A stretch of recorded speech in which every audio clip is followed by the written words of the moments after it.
ആർജിക്കാനുള്ളതാണ്. 3 രീതിയിൽ നമുക്ക് സംഭാഷണം നടത്താം. എങ്ങനെയൊക്കെയാണെന്നറിയാം?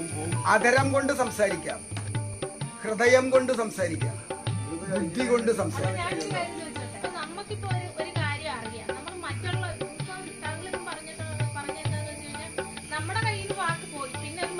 മരിച്ചു.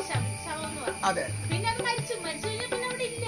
അപ്പൊ നമ്മുടെ കയ്യിൽ ഒരു അറിവ് മറ്റൊരാളെ അറിയണമെന്ന് പറഞ്ഞു കഴിഞ്ഞാൽ നമ്മളോട് കൂടി അത് മുടിഞ്ഞു പോവാണ്. ഒരിക്കലും അറിവ് പങ്കുവയ്ക്കാനുള്ളതല്ല. പ്രകൃതജ്ഞാനം വരണമെങ്കിൽ അറിവ് ആർജിക്കാനുള്ളതാണ്. പ്രകൃതജ്ഞാനം വരണമെങ്കിൽ അറിവ് ആർജിക്കാനുള്ളതാണ്.